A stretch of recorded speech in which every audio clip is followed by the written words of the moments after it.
space city called Houston, Texas. Welcome to Spaceboy Universe, featuring Spaceboy and the lovely Solana. So strap in and prepare for launch sequence.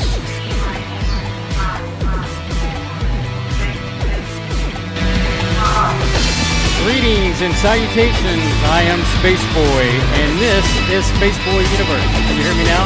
Hey, there you go. We are in the house. That's right. It's another exciting adventure of Spaceboy Universe, and we're live, broadcasting across the globe as we speak, right here from Houston, Texas. Oh man, this is going to be some exciting stuff today. I'm joined with my lovely co-host, Solana, and as we kind of play the music out here for a quick second here. All right. So, how do we sound out there? Yeah. You sound good? Can you hear us? Can I hear it all? A little bit? I don't hear much. Now, let me adjust your volume here. Yeah. Is that that's better? much better. Yeah, okay. That's it. Perfect. Hey, everyone. Oh, jeez. I'm Spaceboy, and who are you? I'm Solana when you're not blowing out my eardrums. Sorry about that. So we're live at Comicpolooza, and this is 2018, and this is a first for us for doing broadcasting live. Well, it's great. It's the 10th year for Comicpolooza, so I think it's just fitting that we're finally hitting our stride. Multipass. Anyway, so yeah, we're live here, and we do a show every Saturday night at 9 p.m. Central Standard Time on SpaceboyUniverse.com. And we like to think of us as a hodgepodge of different things.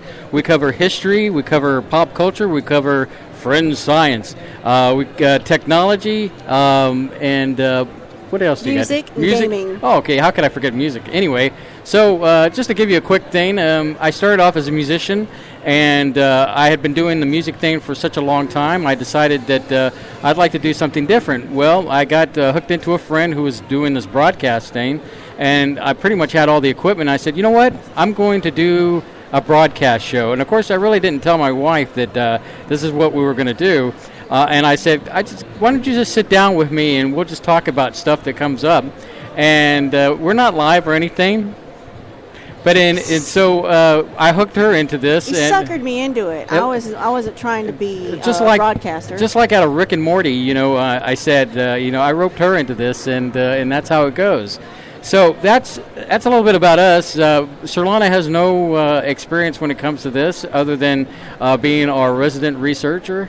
I was an English major. English major, so she brings the research to the game. And that's kind of us. So I'm the entertainer, and she's the researcher, and together we make Spaceboy Universe. So to kind of give it an idea, Solana, this is day 2 of Comicpolooza. Mm-hmm. And what are some of your thoughts of what we've seen today? As I was talking to our friend here, Gary, who's doing photography for us, mm-hmm. I said, do you recognize even half the people that walk by? I said, this is a vast universe. And no pun intended. Yeah, and there's so much here. I mean, walking right into a character I've never seen before in my life. But that's cool. You can stop them and ask them who they are. They'll tell you. That's the great thing about Comicpolooza. Everybody's ready to talk about their favorite thing. That's what I like about it. It's kind of like our Spaceboy Universe community. Everybody that comes here, they're kind of a community onto their own. And, everybody that gets in the costumes are willing to take pictures and have a good time. And it is just a great thing. It was funny that my sister brought up the fact that it's like Halloween in the middle of summer, so true. It is very true. It's almost like having a Halloween in the middle of summer. It gives everybody to get their costume freak on, so to speak, and have a good time. But, that's what I love about this, Back when I was a kid in the 70s, they didn't really have big Comic-Cons like this. It was just probably just getting started. In fact, I look at the Star Trek thing as kind of a beginning, if you will, that fans were so rabid to get more Star Trek even after it ended, or from cancellation from NBC. And don't get me started on that, NBC related to Universal and Stargate Universe. So the thing is that people, there was a need, there was a niche, if you will, at the beginning, to have people come together to share their different things that they love in the entertainment, whether it be comic books, whether it be actors, whether it be just selling merchandise that people want to have a piece of. It has exploded into where it's not just comic cons. They've even got cons that get drilled down to, it's like an anime con. And then we're talking to a guy back over there in our neck of the woods in Makerspace, who there's nothing but there's a Dragon Ball Z con. Right. Sure, it might be on a smaller scale. There's a con for all those muggles that like Harry Potter. Yeah, there's something out there for everybody. Here comes Bumblebee, Yeah. the big giant Bumblebee. Very impressive. Oh, there's Darth Vader. That's a good Darth Vader. With Loki. Anyway, so it's really cool to get your nerd on. In some aspects, when I was a teenager, nerd was kind of maybe frowned on a little bit, but now it's mainstream. It's acceptable. I've always embraced nerd culture in my whole life, and my sister will say that how I've embraced the culture, and I've always been a nerd and into that kind of thing. And so, let's kind of dive into a topic, Sir Lana, that we know so well. And like, for example, how about Star Trek? Yes. And well, Star Trek means, I guess, a lot to us because way before I met you, right? I was not into Star Trek, like the original series with Shatner. I was aware of it. I knew it. I didn't care about it. The original series. The original series. Then one day, I'm flipping channels, right? I'm in my 20s. There goes Q right now, by the way. And I see this really attractive bald guy. And I was like, what's this all about? And next thing you know, I'm hooked into The Next Generation. And I have to go back and watch it from, beginning to whenever. And so when Deep Space Nine came out, my friend Holly and I started watching that. So I had kind of lost touch with that a little bit, but I'd seen most of it. So flash forward many years later, I meet you. Yeah. Through Sci-Fi, because we did an online dating thing.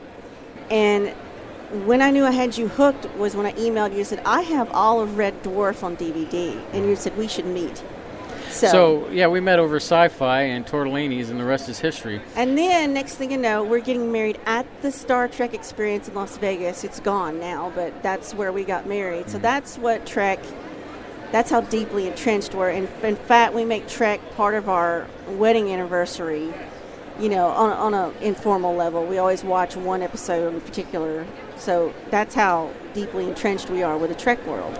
Yeah, I always get asked the question, do I like Kirk or do I like Picard? Well, it depends on your situation, whether you're, you want the machismo actor and all that good stuff. Then you go with the Kirk, he's the ladies' man. And I'm surprised that he doesn't have some kind of disease with all the ladies he's been with. Space STDs? Yeah, exactly. And then Picard is, the proper, I guess, kind of like Horatio Hornblower series kind of thing. Yeah, well, Picard, yes, definitely, that's what they said is based on. They told Patrick Stewart, go read the Horatio Hornblower series and model Picard after the moral uprightness of Horatio. Right.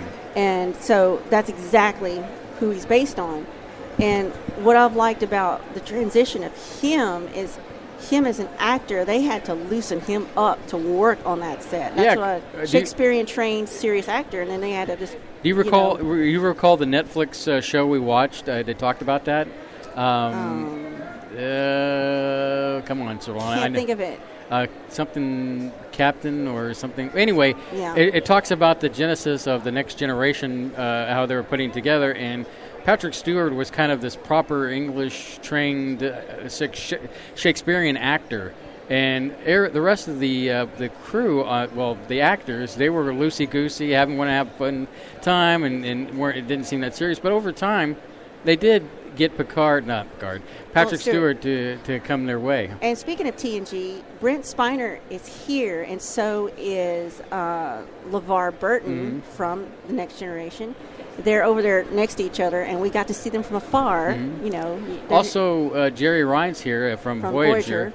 So let's go down the rabbit hole, shall we? I mean, when you think of The Next Generation, Sir Lana, since I really can't quiz you on the original series, what really kind of stands out for you? Well, if we want to talk about Spiner, since he's here, one of the best episodes of the whole series because it deals with ethics and morality.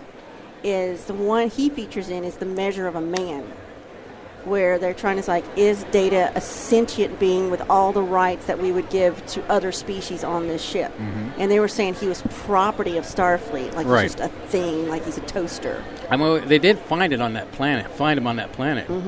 But I can understand because he had reached a level of intelligence that is he real or is he fake or But said he understands his world around him. He understands what these rights are and what it means to not have them.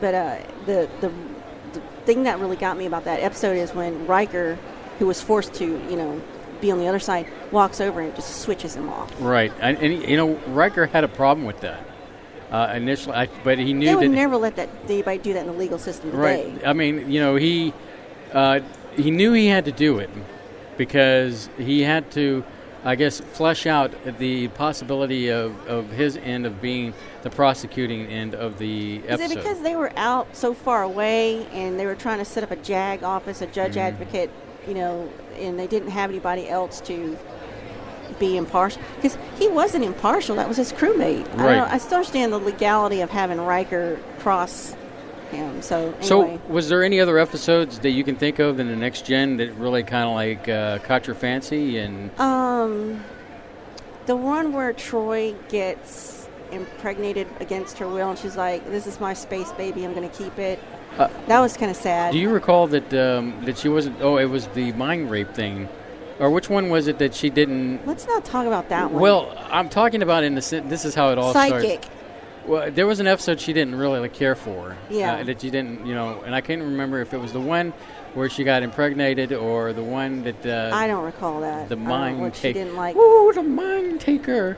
But, the one where there's this being and it has a baby and the baby thinks that the ship is its mother. Right. That was a good one. The one where Picard has to get him out of this snare. Right. There's like this booby trap. And he does this maneuver with the ship, and he gets them out of it. Right. That's like shows it what a best he can be. But I mean, he had a thing named after him, the Picard maneuver. I mean, I guess that's when he comes across his old ship, the Stargazer. So I mean, that was pretty good. So we want to talk about the controversial one where it's a good TNG episode, but a terrible finale. Okay. What's a pop quiz? What is a good TNG episode, but also makes for a terrible finale for another Star Trek show? That's the episode where Riker is having a problem with what was it, Jellicoe? He's an he was Jellicoe. well, no, I think that's a different. Anyway, it happens that Starfleet puts the they have their own cloaking device. And they were working with it, experimenting. But the cloaking device was going through matter. Right. And so the ship went through matter, which went through an asteroid. And it screwed up. And they had to abandon ship. Rematerialized inside an asteroid, so some people died in rock and some people got out. And there was a kind of a mutiny yes. on board. And Riker was a part of that. And he was sworn to silence from Starfleet and that admiral that came on board to get that part, because that part was not embedded in the rock. Right. It was a great Next Generation episode, but it made a terrible series finale for Enterprise. Yes. They got hosed for Enterprise. They really did, because it was starting to make their stride in Enterprise for being and then a they good, killed it. And then they killed it, because that last season they were talking about everything. Now, one thing I liked about Next Generation is that they really kind of brought the Klingons into a situation where they really brought them out. Towards the arcing end of the Next Generation, and they really made Klingons really cool to kind of be like root for, and which leads us into the next show, which would be Deep Space Nine. Now, we've had many conversations on this before because we both agree, and I don't want to take words out of you, but the thing is that Deep Space Nine was probably the most well-written show out of the Star Trek franchise. As far as writing, it was tight because you had a huge story arc, and now I think a big reason people may not like DS9 is because when you think about Roddenberry's vision of a peaceful universe where everybody gets along, well, Deep Space Nine comes along and just tears the universe apart, and everybody hates everybody, which is more realistic. But what was great about it is the excellent writing when it came along from Deep Space Nine. And then pulling Worf in. Yeah, in the third season, because those first 2 seasons, they were kind of like, find themselves and get together. Well, we need to talk to these Klingons, so who better talk to Klingons than another Klingon? And then Avery Brooks shaved his head and grew out his goatee, which really made him just cool and awesome looking, And so, yeah, exactly. So we get to Deep Space Nine, and what are some of the characters? And I know of a particular episode that we both love that really stands out. But character-wise, let's go there first and see what you think. Well, of course, it's got to be Quark. Quark, yeah. Because he's morally ambiguous. Like, he'll do the right thing, but I'm like, well, if it profits him more, he'll do this thing. That's Ferengi, but... that was great because, at the TNG, when it first came back, they showed the Ferengi as these barbarian people, but then later on in Deep Space Nine, they're like like capitalists. They love making money. They're us now. They're based loosely on us. But they built their entire religion around it too. Right. Whereas we're pretending it's not. Right. But anyway. So Quark, great character. We ate at Quark's bar when we got married at the Trek Experience. Yes, we did. Which is gone now. Got married at Star Trek Experience in Las Vegas. Great experience. So, we go from Quark, but who else stands out to you? A lot of the other characters annoyed me. I can only imagine. Like Bashir annoys you. Bashir, and that idiot in Enterprise who always wanted to do suicide missions. Malcolm. Oh yeah. But that's Enterprise. But yeah. I guess one of my favorite characters from the Deep Space Nine is going to have to be Garrick. Yes. And a Kardashian that stayed behind on the Deep Space Nine. The actor that plays him was the bad guy in, is it Dirty Harry? Yeah, Dirty Harry. Dirty Harry. Andrew Robinson. Played Scorpion. He played Scorpio in Dirty Harry. Mm-hmm. So, he's cool. Now, what's interesting is you got this captain who's coming to this space station where they're trying to get the Bajorans into the Federation, but the Bajorans have just got out of this thing with the Cardassians, and they don't want to be affiliated with anybody, and they want to stand on their own. But then here comes the commander, and they say, "Oh, you're our emissary of our religion," and he's like, "What? I'm just here to fill a job," and he becomes this religious figure against his will. Mm-hmm.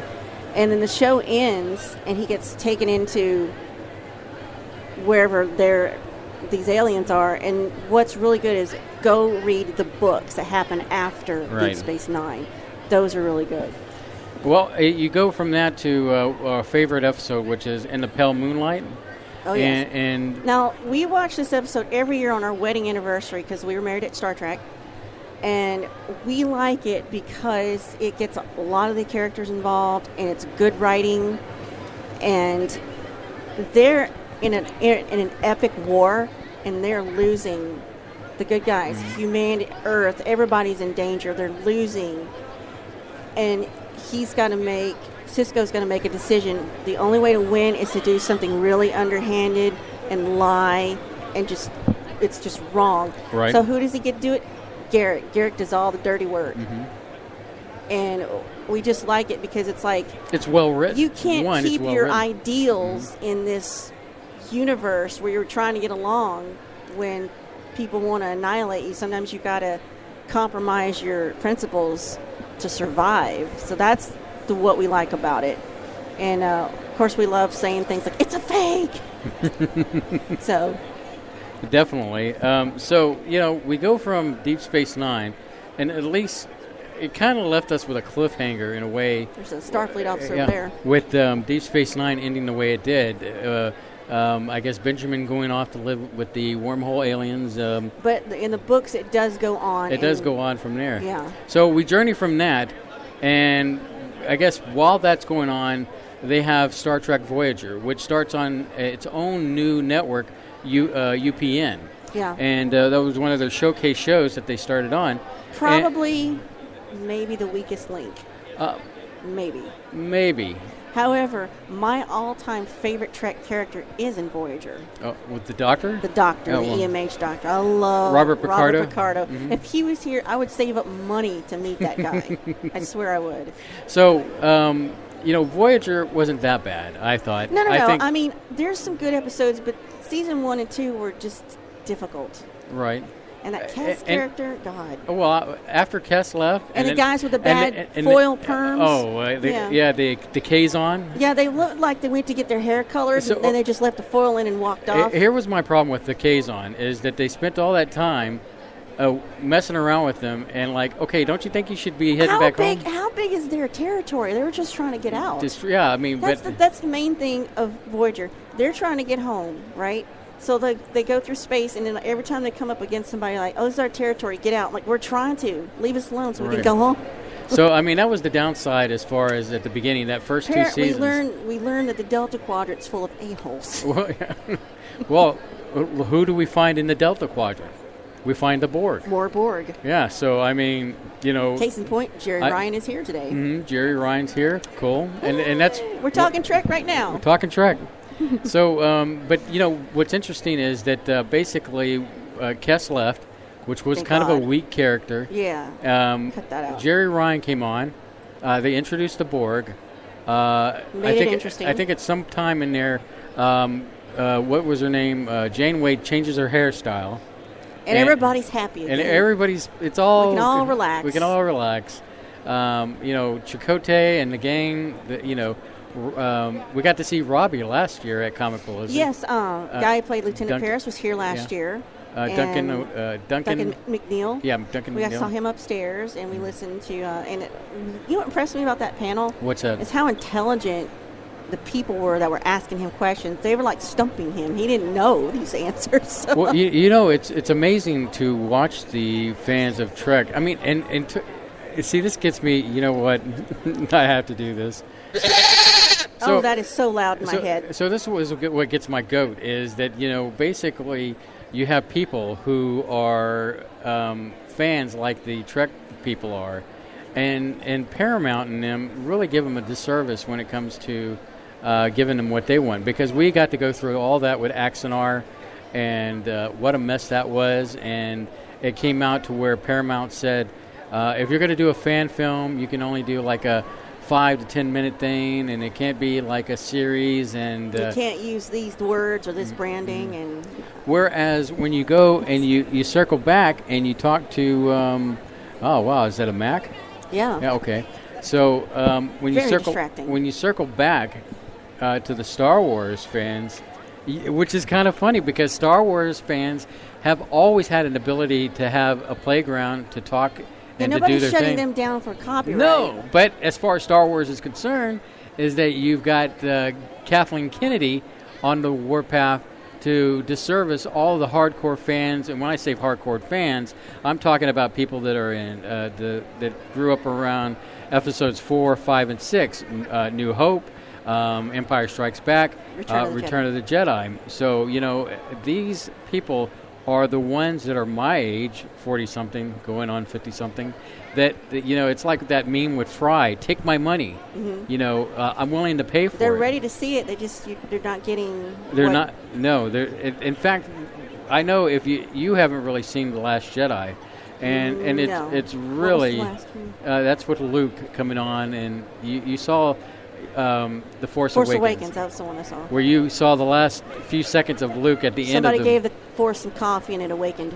But anyway, let's face it, that movie could have been so much better, The Last Jedi, but it wasn't.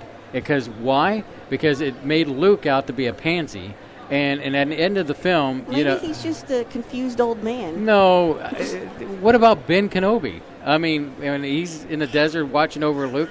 He's pretty eccentric, I thought. You would think he was off his rocker for spending all that time out in the desert just to watch or Luke Skywalker grow up so they could finally meet him.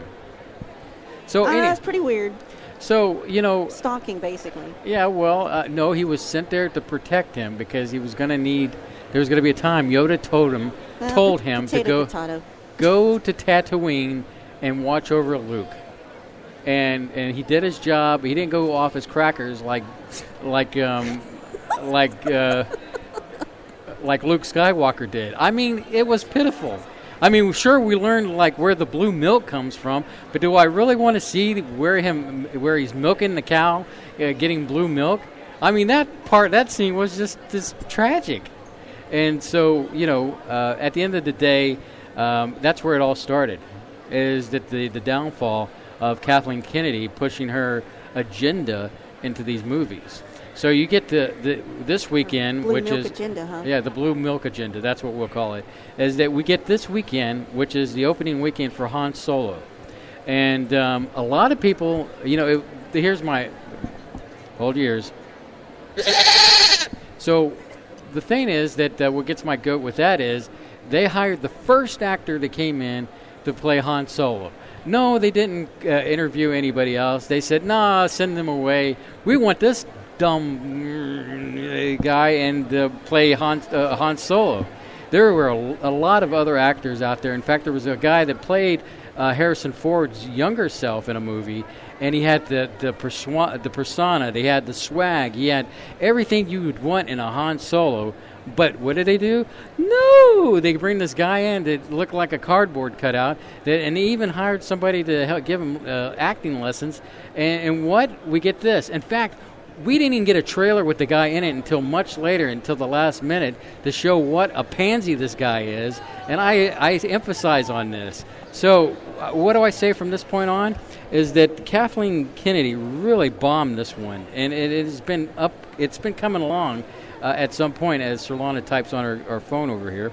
Well, I just realized we're live on Spreaker. Yeah, we are live. K28 was it? Yeah, K28. Hey, K28. We're in Houston. So anyway, I guess to wrap my GOAT thing up is that, I love Star Wars as much as I love Star Trek. And it's sad to see what Lucas is doing, not George Lucas himself, but Lucas Productions for Disney, what they're doing to the fan base. Because, let's face it, the fans demand something better. If you're in the 40-something range, you remember how Star Wars was when you first saw it, The Empire Strikes Back, The New Hope, Last Jedi. I mean, those were classic movies. They are nothing like the movies that have been produced recently. I mean, A New Hope, when J.J. Abrams was going to produce that first movie, it was great. It had a lot of possibilities. And then they bring this other director in, and he almost just gets my goat, is what I'm saying, Solana. So, on that magical note, let's take a quick break, and we'll be right back after this. Any day now.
You are listening to Spaceboy Universe on the SVU Network. Explore the universe with Space Boy and Sirlana. All right, we're back. I took a little breather there so Sirlana could make sure we're on track. So Sirlana, Yeah. are you excited like I am about Adult Swim with Rick and Morty coming back? Well, now that we finally know, not only we've been waiting to find out what's going on, and Harmon said it's Adult Swim. They're taking forever to finish contract negotiations. And well, they finally came through, and not only did they renew Rick and Morty for season 4, they want 70 episodes. That's well beyond a season. And I do believe that part of that contract says that if Harmon develops something else, a spinoff or whatever, They'll take it. It's a part of the deal. So I guess there might be some kind of deal in the future, maybe related to Rick and Morty, or maybe not even related to them, but something else. So it's finally. I'm glad because the show is awesome. If you haven't seen Rick and Morty, which is on Adult Swim. It's about, I guess, a grandfather by the name of Rick Sanchez and his grandson, whose name is Morty. And the show is basically about the characters from Back to the Future, Doc Brown and Marty. They kind of redid it him. because originally he had started working on a cartoon that was Doc and Marty. But then they changed it up. But poor Morty is sort of reluctant to go along with most of these things. Although in this current season, when the Vindicators came along, that was hysterical. It was like Morty had like an adventure card, like some kind of punch card. Every fifth adventure he can decide to do it. Yeah. So that was a pretty good. This last season was really good. It was ramping up. Last season brought us Pickle Rick. Pickle Rick.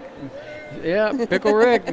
So, so some of the highlights that you've enjoyed out of this, Well, I'm always feel guilty saying I enjoy that show because that is a dark, nihilistic show. Existence is pain. Yes. Existence is pain. And to a Meeseeks. Yeah, but I think a lot of it is like real life, I wouldn't let anyone under the age of 16 see this show, but I don't know. We don't have kids. So. Oh, I don't know. I've probably seen a lot worse when a lot younger.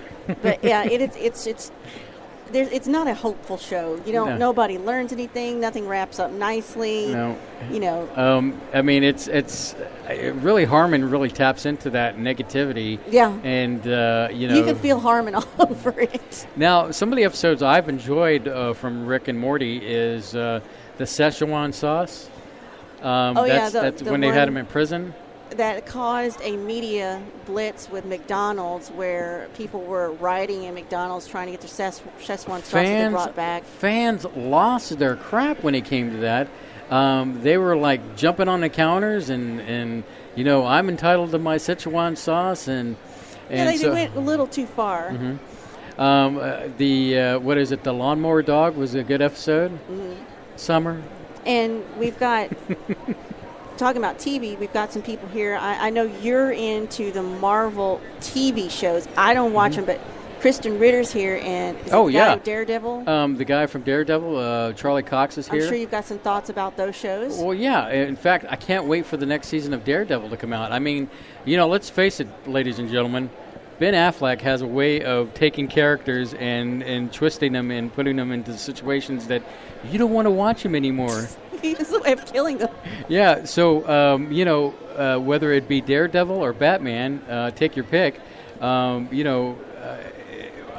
guess time will only tell when we see Batman go away and somebody replaces him. Who is Swag? Well, hold on, let's back up here. Daredevil, Charlie Cox has really... probably a villain against him. So Charlie Cox has really brought something to the character. This new Daredevil that could be on Netflix, which incidentally, I love Netflix. And so it's been really good. So I've been impressed with that. And then what was great was then you got Jessica Jones, which Miss Ritter is here, and she does great. I thought the second season was all right. The music was good, but her character could have been more.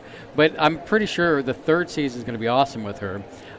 It was great to see David Tennant come back, so that was really good to see him.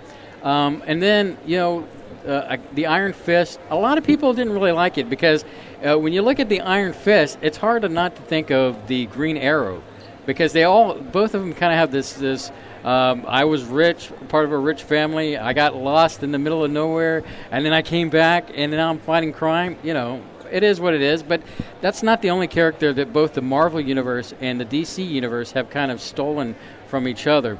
And then, oh my goodness, I love Luke Cage.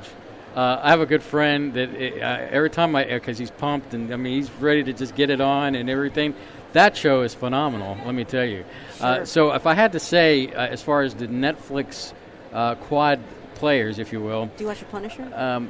Yeah, the Punisher's coming, which I totally forgot about the Punisher. You could slap me later for that one.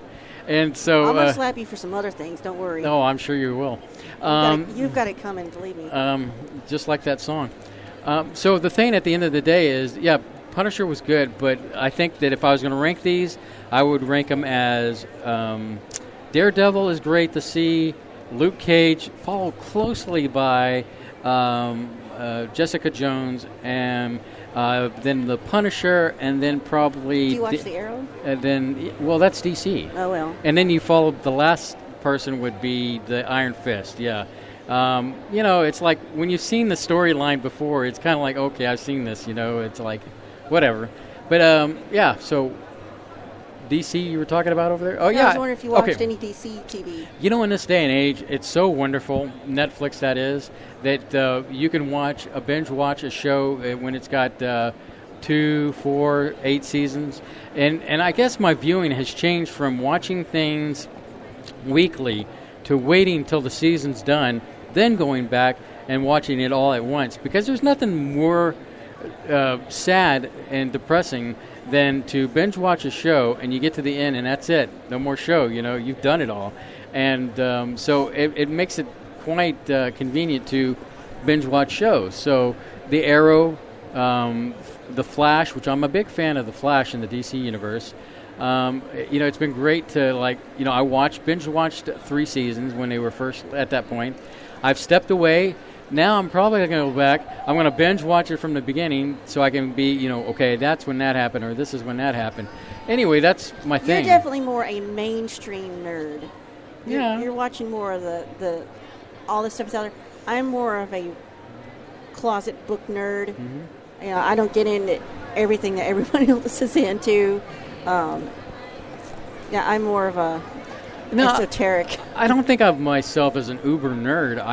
But you're definitely more into the stuff that's going on here. I feel like I'm well versed on what's out there, and I try to, I will admit, I don't know everything, but you heard it here, and it's being recorded. He doesn't know everything.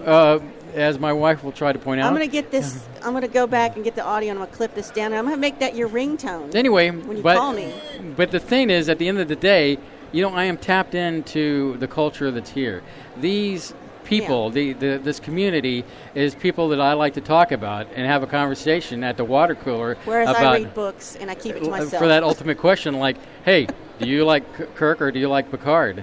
That kind of thing. Or, what's the psychological debate about that? Or, or, hey, did you catch Rick and Morty? And well, there's a gentleman sitting in the audience that works with me, and he's the only other outlet I have other than you to talk about this stuff. Mm-hmm. So that's the other thing. And that I kind of feel jealous because you're constantly saying, "Oh, hi, Mark." Hi, Mark. And it's like did you see this or did you? That's the Room reference if you don't know. He's the one that got you hooked into Star Trek Discovery. Yeah, I was on the fence about that, and I realized that as a broadcaster, I really needed to watch it. And what was funny was that he got me a copy, and I watched it, and it was like, okay, this is really good. I like this. And so I went ahead and broke down and got the CBS Pass, which I wasn't going to do, but it's Davros. And so I decided to watch it. So at the end, it was interesting. I'm not going to say I 100% liked it, but it'll be interesting to see when season 2. And I was just talking to him about this. Is once season 2 comes along, they're not going to have Netflix money to back it up. It's all going to be. It's all going to be. Produce it? It's all CBS. So well, then it'll die pretty quick. Well, the things that I'm hoping is that it will go from these great J.J. Abrams movie kind of things to 1970s Doctor Who sets.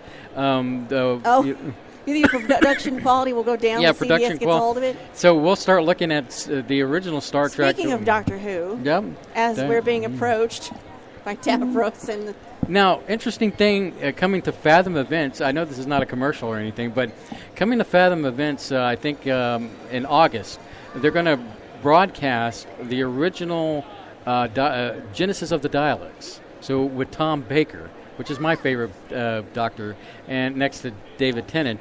But if you ever wonder where the Daleks come from, you can go to Fathom Events this August, and you'll get to see this movie on the big screen. Well, if we're going to plug things we're not being endorsed for, Riff Tracks Live next month is going to stream live into certain theaters. They're going to make fun of Space Mutiny once again, and in August they're going to stream live and make fun of Krull.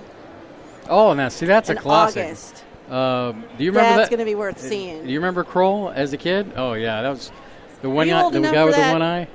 You old enough for Krull to remember? Okay. So, yeah. So that's going to be something I'll drag you by the ankles to go see. Although you're really good, I can take you. You don't fuss much. But no. What is your take on them, talking about TV still, rehashing old TV shows that have been dead and gone and over? Like they're bringing back Mad About You, Magnum P.I., Bobby's World, which is an animated thing. Right. They're bringing back maybe Murphy Brown, which I can't understand. And well, here's my thoughts on that. Why is our age wanting to see this stuff over again? Okay, it's a nostalgic thing, and people want to see. And I guess I can't remember the show that started this. Like we're only X-Files. Of all things, X-Files is what started. But the X-Files brought back a small mini-season that would be fit perfectly overseas in Europe. But people wanted to taste, and of course the actors didn't want to do a full 24 episodes of the whole thing. So people are kind of nostalgic for those shows. So you're going to get to see Mad About You. You're going to get to see X-Files and, just small little seasons of these shows that were very popular. So keep it short, keep it simple. We live in this day and age where the average person's attention span is about the size of their brain of a guppy's. So, we're so busy looking at our phones that, I know you're about to laugh over there, that they're so, okay, give me my media now. Okay, I'm on to something else. So at the end of the day, I think it's a nostalgic thing. Now, we had this similar thing back when we were younger, like the Beverly Hillbillies. You remember that? Yeah, unfortunately. Movies like, and most recently, Baywatch. When I wasn't busy watching Hee Haw. Mm-hmm. Now, you can't really replace the Hoff, There's some movies that are going to do Knight terrible. Rider? Now, I will say this. I saw the preview for Magnum P.I. And I saw a still. The guy looks like a live-action version of Sterling Archer. Yeah. From Archer. Yeah. But the thing is, it looks pretty good. Now, here's the flip that seems to happen so often in a lot of movies, i.e. Ghostbusters, is that Higgins is a woman. Oh, his right-hand guy. Well, yeah, so basically that's the difference. Why not? And she was from MI6, but overall, TC, he's got the helicopter, it all looks great. So I think I'm kind of intrigued by that.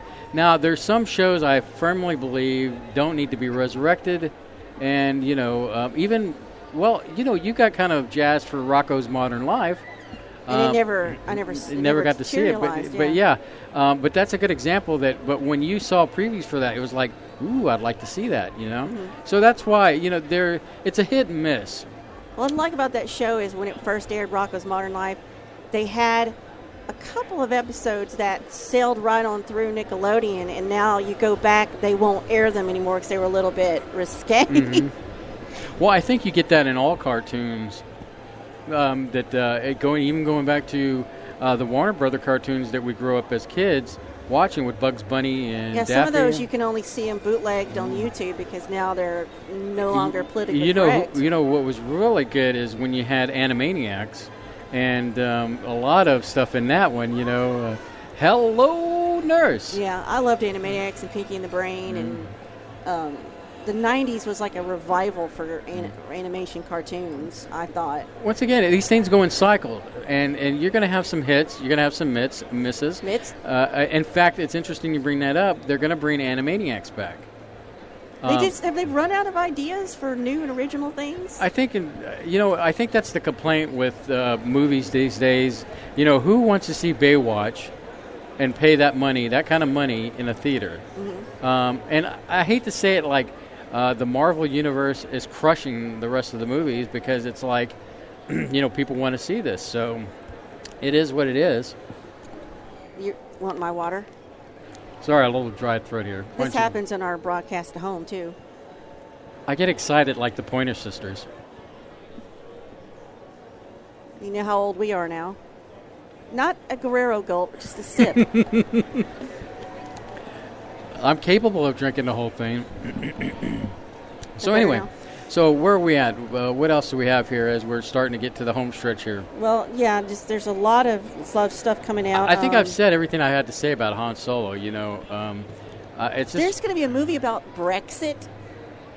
You mean weird? The exit of Britain? Exit of Britain from the EU. I wonder if that's that just a documentary. Weird. Well, Benedict Cumberbatch is going to be in it, so I don't think it's maybe a documentary. Mm-hmm. I don't think so. Once again, it's been a great Comicpolooza this year, and lots of interesting characters. I think a lot of the characters we saw. There's a Robo chick over there. That's kind of interesting.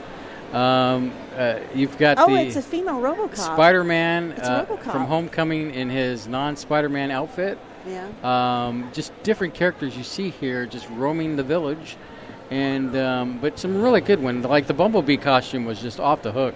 We've already had a good time today. I pushed you around you're in your spacesuit, but we had the chimp mask and hands on you, and we got some good photos out of that. Headed down to the NASA part of the... And we probably do it again later today. We'll put a different mask on you. Mm-hmm. We'll see. We still got game show the thing to do. We still got the quiz game show. I don't know what you brought that for. I don't know. I thought we could hand something off. In fact, lovely Stacy, could you... it might not be big enough for our friend behind you, but could you find something that's... give me Star Trek. Give him a Star Trek. Star Trek. Give me Star Trek stuff. Yeah, give me one of those. We have swag that we're giving away. We appreciate our audience showing up. What is the deal with this thing Melissa McCarthy's in with puppets? Okay, so it's what is it? The Happy Time. Hey, there's Dave. What's up, guys? Hey, how's it going? Hey, everybody. So Dave. what is it? The Happy Time Murders. Yeah. Yeah, Happy Time Murders. And so basically we've got a new show with Melissa McCarthy coming out. But it's a movie, It's a movie, yeah. And in the movie, it's like, what if the Muppets were real? And they lived amongst us. Oh, puppets are real. Yeah, puppets. Well, I call them Muppets because they look a lot like Muppets. And I think it's done by Jim Henson's son. Oh, really? That's strange. And so Melissa McCarthy and this puppet are like teamed up as cop buddies or whatever. And it's not for kids. I'll say that. It's very provocative, and so that's going to be kind of interesting when that comes out. What else you got there, Solana? Mostly, gosh, everything is about Solo and how not good it is. I'm telling you, this Solo movie, this is a protest. This is a swan song, if you will, of the fans that are they're tired of it. I mean, tell me, look, you remember seeing that preview of that guy that did the video, right? Yes. And how much he looked like Harrison Ford. I can't recall the guy's name, but there's an actor who has got Ford down pat, and they showed him in a audition or something, and I'm like, why didn't they go with this guy? I mean, I don't care, but logic dictates, why don't you go with the guy that actually looks and sounds and acts like your other characters? So I don't know. Okay. It says here Simon Pegg's got a new horror comedy coming out. Yeah, I think I heard that one. Well, Solana, let's go ahead and wrap this up because I think the next podcast might be rolling in here pretty shortly. Mm-hmm. So, you know what we do for all our audience for when we have guests, but since we're kind of the guest at Comicpolooza, we got to plug ourselves. Yeah, we got to plug ourselves. Well, you can find us at spaceboyuniverse.com, and we're all over social media. If you want to go back and hear this podcast and archive it, we are on Spreaker, YouTube, SoundCloud, iTunes, iHeartRadio, Stitcher. There's nowhere you can't find us. Yeah, SoundCloud. I mean, just everywhere. After the show is performed live, 9 p.m. Central Standard Time on spaceboyuniverse.com. It pretty much goes out to the universe. We are a 3-hour show, and we call ourselves a live cast. And then, of course, when you pick us up, it's podcasted because it's archived. And in the topics we discuss weekly, Solana, we've got history, we've got gaming, music, French science, history, pop culture, and technology. Yeah. So, yeah, check us out every Saturday night at 9 p.m. Central Standard Time, and I'm Spaceboy. I'm Solana. And we make up the dynamic duo of Spaceboy Music, or Spaceboy Universe, which music is a different thing altogether. But you can get some free music at spaceboymusic.com. Yes. So join us then.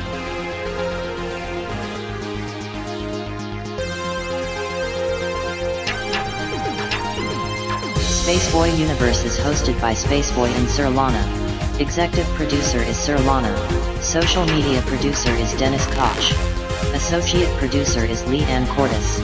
Music production is Spaceboy of SpaceboyMusic.com. Special thanks goes out to Lee Ann K28, Solars Blue Raven, Patrick Spurrier, Dino, Bob and Beverly M. This has been a Spaceboy Universe production. Support the universe by exploring Spaceboy Universe with Spaceboy and Solana. Sweet dreams, Space Cadets.